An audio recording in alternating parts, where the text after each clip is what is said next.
आज की इस थ्योरी क्लास में हम आपको सेमी ऑटोमेटिक वॉशिंग मशीन की कंप्लीट वायरिंग करना बताएंगे।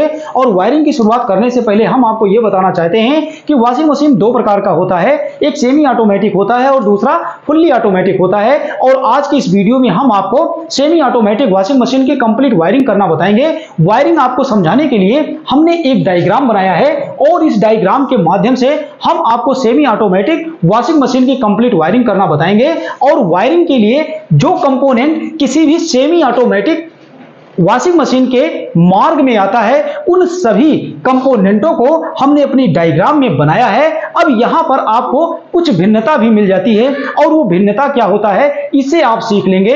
तो यहां आप देखेंगे कि भिन्नता के रूप में सेम कंपोनेंट सब कुछ वही रहता है, लेकिन आपका जो वॉश टाइमर होता है, वॉश टाइमर की भिन्नता आपको मिल जाती है। अब किसी किसी वॉशिंग मशीन में यही जो वॉश टाइमर मैंने यहां पर लगाया है 4 तार का, इसमें आपको 6 तार का, 7 तार का टाइमर मिल जाता है। और इस पे जो नाब लगी होती है, यहां पर आप देख सकते हैं टाइमर के अंदर जो ये नाब होती है, ये किसी किसी में नाब सिंगल होता है और किसी में डबल होता है। और जिसमें डबल होता है अक्सर वो टाइमर मोटर टाइमर कहलाता है। तो इस तरह से हम अपने चैनल पर ऑल टाइप के टाइमर के साथ step by step video upload करता हूं। आप हमारे चैनल पर जाकर इससे संबंधित कंप्लीट वॉशिंग मशीन की वीडियो आप देख सकते हैं। तो यहां पर आज हम आपको बताएंगे कि सेमी ऑटोमेटिक में यदि आपको 4 तार का टाइमर मिल जाता है तो आप इसकी वायरिंग कैसे करेंगे।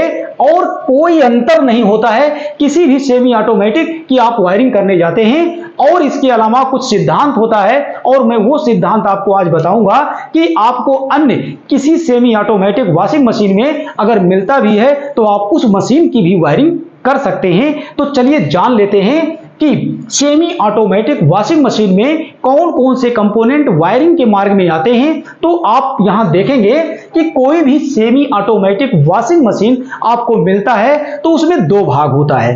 एक तो होता है स्पिन भाग जिसमें कपड़ा सूखता है, और एक होता है वॉश भाग जिसमें कपड़ा आप धुलते हैं। तो कपड़ा जिसमें सूखता है उसके वायरिंग के मार्ग में कौन कौन से कंपोनेंट आते हैं पहले मैं आपको यह बताऊंगा, उसके बाद वॉश से संबंधित मैं आपको बताऊंगा कि उसके मार्ग में वायरिंग कैसे की जाती है। तो यहां पर आप देखेंगे कि स्पिन भाग में आपको उसका जो मेन कंपोनेंट होता है जिसे कहते हैं स्पिन मोटर। तो ये जो हमारा स्पिन मोटर होता है आपको कुछ इस तरह से स्पिन मोटर देखने को मिल जाता है। और ये जो स्पिन मोटर होता है इसमें जो वायरिंग की जाती है, इसमें वायरिंग के रूप में आपको ऐसे 3 वायर मिल जाता है जिसमें एक कॉमन और एक रनिंग और एक स्टार्टिंग का तार होता है। और इसी तार के साथ हमें वायरिंग करना होता है। और इसके अलावा आप देखेंगे कि इसी मोटर के साथ हमें कैपेसिटर भी 2 तार का मिल जाता है। और जो ये कैपेसिटर होता है सेमी ऑटोमेटिक वॉशिंग मशीन में प्रायः ये जो कैपेसिटर होता है, ये कैपेसिटर और वॉश मोटर के साथ का जो कैपेसिटर होता है, इन दोनों कैपेसिटर को कंपनी क्या करती है, ऐसे एक कैपेसिटर के अंदर इन दोनों कैपेसिटरों को बंद कर देती है और इसके अंदर से 4 तार निकालती है, 2 स्पिन के लिए 2 वायर और 2 वायर वॉश के लिए। अब यहां पर आपको मिल जाता है दूसरा कंपोनेंट कौन सा है, तो देखेंगे आपको इसी स्पिन मोटर के बाद मिल जाता है सेफ्टी स्विच। अब ये जो सेफ्टी स्विच होता है, सेफ्टी स्विच जब आप स्पिन में कपड़ा को सुखाते हैं तो उसमें स्पिन ढक्कन को खोलते हैं और बंद करते हैं। तो जब आप स्पिन के ढक्कन को खोलते हैं और बंद करते हैं तो वहां पर आपको इस तरह का एक सेफ्टी स्विच देखने को मिलेगा। और ये जो सेफ्टी स्विच होता है, इस सेफ्टी स्विच में कनेक्शन के लिए 2 पिन होती है। और यहां पर आप देखेंगे ये पुश होता है जब आप स्पिन का ढक्कन ओपन क्लोज करते हैं, उस समय ये ऑन ऑफ होता है। और इसके अलावा आप देखेंगे कि आपको स्पिन टाइमर भी मिलेगा। और ये जो स्पिन टाइमर होता है ये आपको 10 मिनट 15 मिनट का स्पिन टाइमर किसी भी सेमी ऑटोमेटिक में मिल जाता है। और ये जो स्पिन टाइमर होता है इसमें कनेक्शन के लिए आपको 2 तार मिल जाएगा, इसमें तीसरा कोई तार नहीं होता है। अब इसके अलावा आप देखेंगे कि स्पिन के मार्ग में अर्थात स्पिन की वायरिंग के मार्ग में और अन्य कोई कंपोनेंट नहीं होता है। आप किसी भी सेमी ऑटोमेटिक वॉशिंग मशीन की वायरिंग करने जाते हैं तो अब हम आपको बताएंगे कि वॉश की मार्ग में अर्थात वाश के वायरिंग के मार्ग में कौन कौन से कंपोनेंट आते हैं, तो यहां आपको मिल जाता है। इसका जो मेन कंपोनेंट होता है वो होता है हमारा वाश मोटर। और ये जो हमारा वाश मोटर होता है आपको कुछ इस तरह से वाश मोटर देखने को मिलेगा। और ये जो वाश मोटर होता है इसमें भी आपको कनेक्शन के लिए जो वायर कंपनी मोटर के अंदर से निकालती है, ऐसे 3 तार आपको मिलेगा। एक कॉमन होता है, एक रनिंग और स्टार्टिंग। इसी वायर के साथ हमें वायरिंग करना होता है। और इसके अलावा आप देखेंगे इस मोटर के साथ अभी हमने आपको बताया कि कैपेसिटर भी लगा होता है। और आप देखेंगे कि मोटर और कैपेसिटर के बाद आपको मिल जाता है वाश टाइमर। अब ये जो हमारा वाश टाइमर होता है, यहां हमने वाश टाइमर 4 तार का लिया है और 4 तार के वाश टाइमर के साथ हमने वायरिंग किया है। तो इस तरह का आप देखेंगे सिंगल नाब वाला ये वाश टाइमर आपको मिलेगा।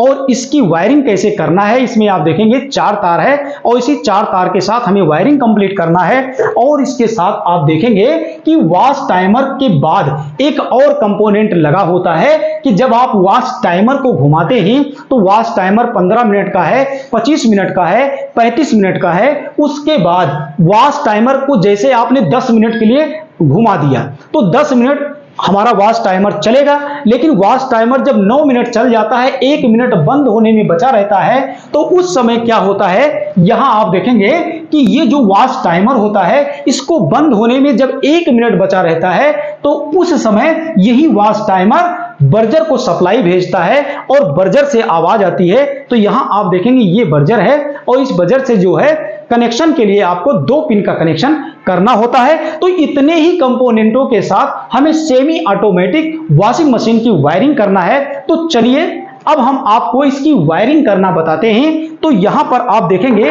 किसी भी उपकरण को चलाने के लिए एक मेन लीड होती है और उस मेन लीड को हम देते हैं 220 वोल्ट की एसी सप्लाई। तो यहां पर आप देखेंगे कि यहां इस डायग्राम में हमने मेन लीड के रूप में यहां आप देखेंगे ये जो हमारी मेन लीड है यहां 220 वोल्ट की एसी सप्लाई हमें देना है। और यहां पर मैंने लिखा भी है न्यूट्रल, अर्थ और फेज। तो यहां पर आप देखेंगे न्यूट्रल और फेज की वायरिंग पूरे मशीन में हमें करना होता है। लेकिन इसमें जो एक अर्थ वायर होता है ये बॉडी में जोड़ दिया जाता है, ये हमारी सुरक्षा के लिए होता है। तो यहां ये जो अर्थ वाला तार है, अगर आपकी वॉशिंग मशीन टीन के चद्दर का बना है, लोहे के चद्दर का बना है, तो उसकी बॉडी से जोड़ देना। और यही अर्थ वाला तार आप यहां देखेंगे हमने दोनों मोटर से जोड़ दिया है। यहां पर हमने सांकेतिक चिन्ह भी बनाया है। तो केवल ये जो अर्थ वाला तार है इतने ही स्थान पे आपको जोड़ना है। और ये आप जान लीजिए कि अर्थ वायर अगर नहीं जुड़ेगा तो ये नहीं है कि आपकी मशीन नहीं चलेगी, बस थोड़ा सुरक्षा कम हो जाती है। अब आपको मेन रूप से न्यूट्रल और फेज के वायरिंग को समझना है। आप वीडियो में बने रहें, बहुत अच्छे से आपको वायरिंग समझ में आ जाएगा। तो यहां पर आप देखेंगे न्यूट्रल और फेज का हमें कनेक्शन करना होता है। तो चलिए सबसे पहले हम न्यूट्रल तार की वायरिंग करते हैं। न्यूट्रल हमें सेमी ऑटोमेटिक वॉशिंग मशीन में कहां कहां देना होता है, और इसी मशीन में नहीं, आप कोई और भी मशीन बनाते हैं तो न्यूट्रल कहां दिया जाता है। तो आप देखेंगे ये जो मेन लीड का न्यूट्रल होता है, ये न्यूट्रल सप्लाई आपका सीधे निकल रहा है। तो आप देखेंगे जो हमारा वाश मोटर होता है और स्पिन मोटर होता है, इसमें एक एक तार इसका कॉमन का होता है और इसके कॉमन से हमें न्यूट्रल तार को सीधे जोड़ देना है दोनों मोटर के कॉमन से। और यही न्यूट्रल आप देखेंगे कि और कहां जा रहा है, इस न्यूट्रल को सीधे आप अपने बजर से जोड़ देंगे। और चौथा कोई भी स्थान नहीं है कि जहां आपको न्यूट्रल का तार जोड़ना है, इतने ही स्थानों पे आप न्यूट्रल का कनेक्शन करेंगे। अब यहां आप देखेंगे जो फेज वायर है, तो ये फेज वायर हमें पूरे मशीन में कहां कहां देना है, ये अगर आपको अच्छे से समझ में आ जाए तो पूरी मशीन की वायरिंग आप सीख लेंगे। तो यहां पर आप देखेंगे ये जो हमारा फेज वायर होता है, ये फेज वायर 2 भाग में बट जाता है। अब ये 2 भाग में कहां कहां बट रहा है देखेंगे, ये फेज वायर देखेंगे यहाँ ऊपर भी जा रहा है और यहाँ बगल से भी निकल रहा है। तो दो जगह वो कौन कौन है, वॉश टाइमर और आप देखेंगे स्पिन टाइमर।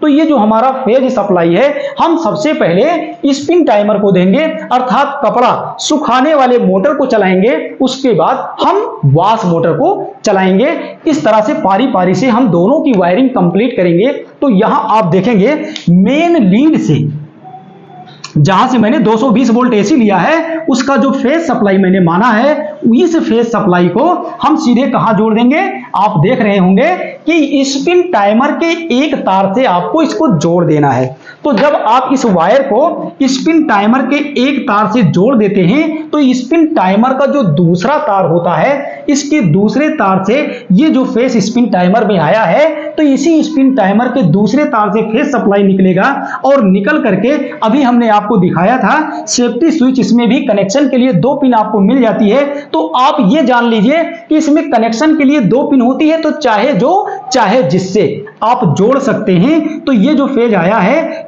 सेफ्टी स्विच के एक पिन से जोड़कर इसके दूसरे पिन से वही फेज आपको निकाल लेना है। और ये फेज आपको निकाल लेने के बाद आप देखेंगे कहां जोड़ना है। तो ये फेज आप देखेंगे निकल करके कहां जा रहा है, ये जो आपका स्पिन मोटर है, इसके रनिंग वाले तार से जोड़ देना है। और यहां पर हम आपको एक सिद्धांत बताना ये चाहता हूं आपको कि जब कभी आप ये स्पिन मोटर से कनेक्शन कर रहे होते हैं, तो वहां लोगों को कैपेसिटर का तार अगर जोड़ना है, तो लोगों को यह ज्यादा डाउट होने लगता है कि ये कैपेसिटर का जो दोनों तार होता है, इसको हम रनिंग और स्टार्टिंग के तार से कैसे जोड़ें। तो यहां हम आपको एक सिद्धांत बताएंगे, बस आप वीडियो में बने रहें, बहुत अच्छी जानकारी आपको मिलेगी। तो यहां पर आप देखेंगे कि ये जो आपका कैपेसिटर का तार होता है, तो यहां हमने आपको बताया है कैपेसिटर का जो इसमें तार होता है, इसमें इसकी पहचान भी करनी होती है। तो इसकी पहचान के लिए आज से आप जान लीजिए, हो सकता है कि इसे आप ना जानते हो, अगर जानते हैं तो बहुत अच्छी बात है। तो इसमें अक्सर लोगों को यह डाउट होता है कि ये 4 तार होता है, और ये जो 4 तार होता है, इसमें कौन तार आपका कौन तार स्पिन मोटर से जुड़ेगा और कौन 2 तार इसमें वॉश मोटर से जुड़ेगा। तो चलिए मैं इसकी जानकारी आपको दे देता हूं, बस आप समय के साथ बने रहें। तो इसमें देखेंगे कि 2 तार को आप ऐसे किसी सीरीज बोर्ड में डालेंगे तो बल्ब जलेगा, ठीक उसी प्रकार इसके 2 तार को आप सीरीज बोर्ड में डालेंगे तो बल्ब जलेगा। तो जिस 2 वायर के बीच में बल्ब आपको लगे तेज जल रहा है, तो वो दोनों तार आपका वॉश मोटर के रनिंग और स्टार्टिंग से आपको जोड़ देना है। कुछ भी नहीं सोचना है, चाहे जो तार चाहे जैसे, रनिंग और स्टार्टिंग के तार से आपको जोड़ देना है, क्योंकि कॉमन पर आपने न्यूट्रल पहले दे दिया है। तो ये समझ में आ गया होगा। और ठीक इसी प्रकार 2 तार जो इसमें और बच रहा है, ये दोनों तार आपको कहां से जोड़ देना है, स्पिन मोटर के रनिंग और स्टार्टिंग से कैपेसिटर का दोनों तार आपको जोड़ देना है, चाहे जो चाहे जिस पे। अब यहां पर हम आज आपको बता रहे हैं कि यहां आप देखेंगे सेफ्टी स्विच से जो फेज सप्लाई निकला है, इसको अभी के लिए मैं यहां से हटा देता हूं। तो यहां देखेंगे रनिंग और स्टार्टिंग से कैपेसिटर का तार तो जुड़ गया है, लेकिन ये जो तार सेफ्टी स्विच से निकल रहा है, अब यहां लोगों को डाउट होने लगता है कि ये जो तार निकल रहा है, ये किस पर जुड़ेगा, इस साइड में जोड़ें कि इस साइड में जोड़ें। तो आप इस तार को अगर नहीं जानते हैं, रनिंग स्टार्टिंग की पहचान नहीं कर पाते हैं, वैसे मैं रनिंग स्टार्टिंग और कॉमन की पहचान के लिए एक वीडियो अपलोड करूंगा। तो यहां पर आपको अगर पहचान नहीं हो पा रही है, तो आप देखेंगे इस तार को एक बार इस तरफ लगाएं और एक बार इस तरफ लगाएं। तो ये मोटर किस दिशा में चलना चाहिए, आज से ये आप जान लीजिए। तो कभी भी स्पिन मोटर में आप कनेक्शन कर रहे हैं, तो ये एंटी क्लॉक चलना चाहिए, अर्थात घड़ी की सुई जिधर चलती है उसके विपरीत दिशा में ये मोटर अगर चल गया, तो ये वाला जो तार है वही जोड़कर टेप लगा देना, कनेक्शन सही हो जाएगा। और इससे ज्यादा कोई इसमें वर्क नहीं करना होता है। अब आपको यह समझ में आ गया होगा कि सेफ्टी स्विच से जो सप्लाई निकलेगा, वो सप्लाई हमें कहां देना है, उसी वायर में देना है जहां से आपका ये मोटर एंटी क्लॉकवाइज चलेगा।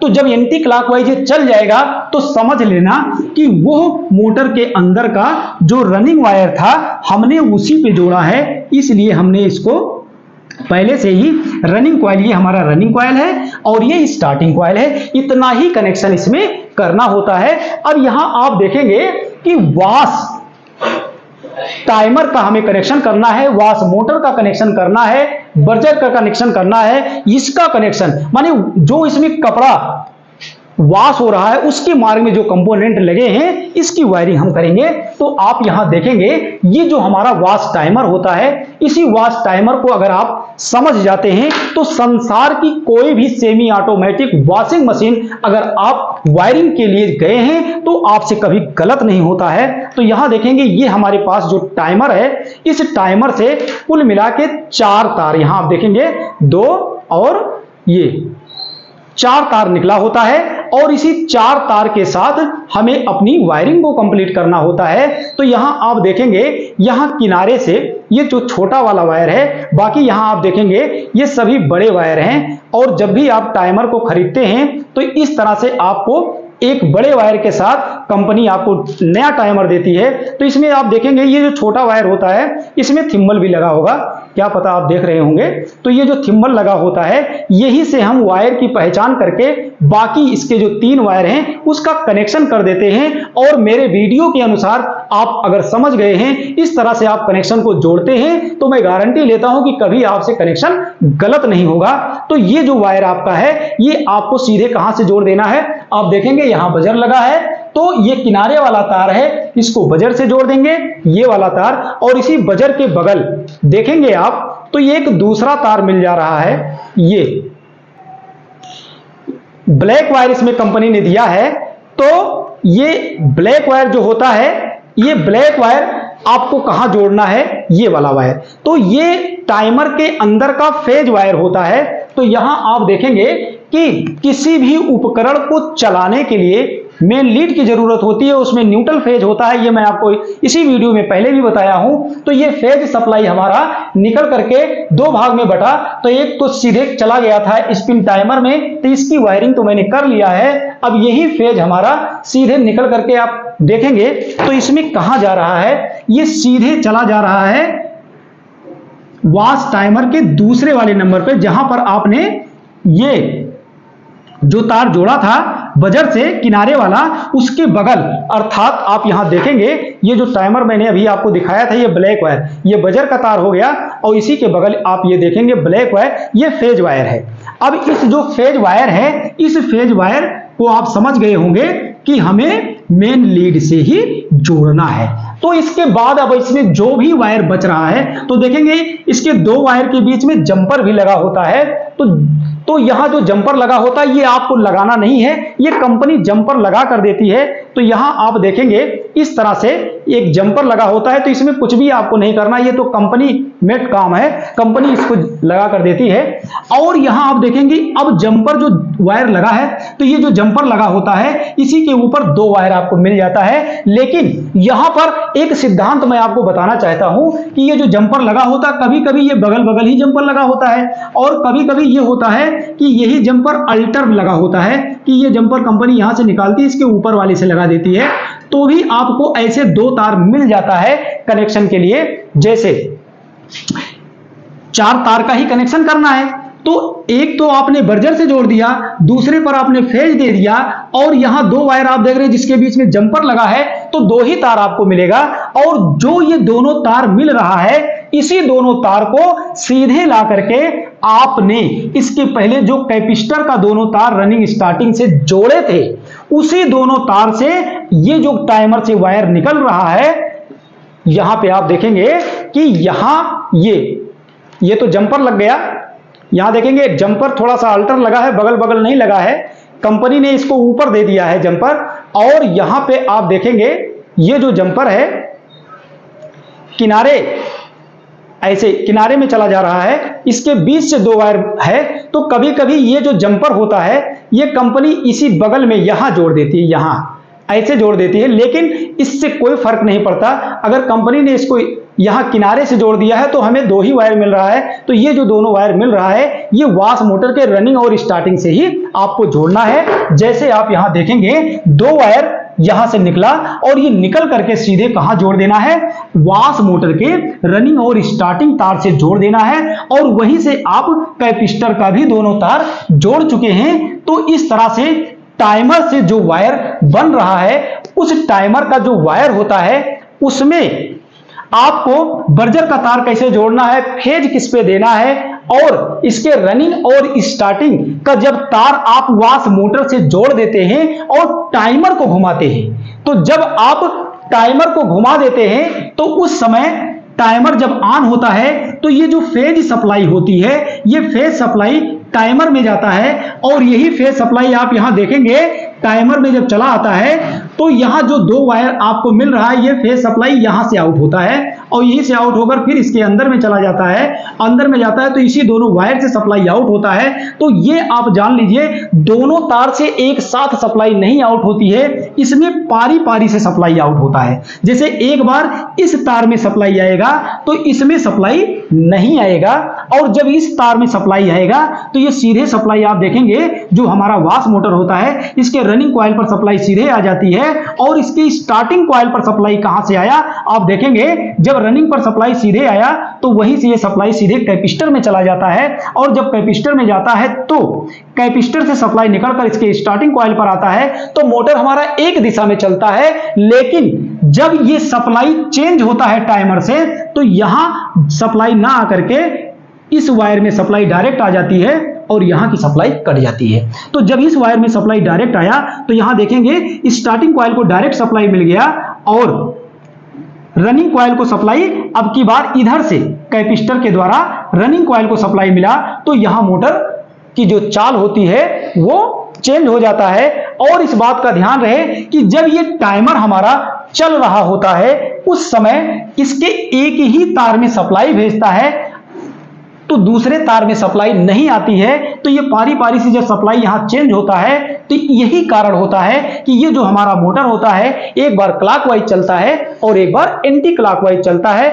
और इस बात का ध्यान रहे कि जब ये टाइमर हमारा चलते चलते 1 मिनट, जैसे 10 मिनट के लिए आपने सेलेक्ट किया था, 9 मिनट पूरा हो गया और 1 मिनट का समय बचा है, तो यहां आप जान लीजिए टाइमर को जो मैंने आपको बताया है कि ये आपके बजर का, ये बजर में आपके जाएगा, ये जो हमने बजर हाथ में लिया है इसको यहां आप देखेंगे न्यूट्रल सप्लाई हमने पहले दे दिया था और जब इसको बंद होने में अर्थात वॉश टाइमर बंद होने में 1 मिनट बचेगा तो वही फेज जो ये मेन लीड का फेज है आप देखेंगे ये अंदर अंदर तो इन दोनों वायर से पारी पारी से जुड़ ही रहा है, लेकिन ये टाइमर के अंदर वो सप्लाई यहां से भी आउट होगी और आपके बजर में आएगा, जिससे आपके बजर से आवाज आएगी और आपको पता चल जाएगा कि वॉश मोटर हमारा बंद होने वाला है। तो किसी भी सेमी ऑटोमेटिक वॉशिंग मशीन में आपको परिवर्तन वॉश टाइमर का मिल सकता है, बाकी कनेक्शन सेम होता है। तो वीडियो से रिलेटेड कोई सवाल या सुझाव है हमें कमेंट करके बताइएगा। वीडियो देखने के लिए आप सभी का बहुत बहुत धन्यवाद।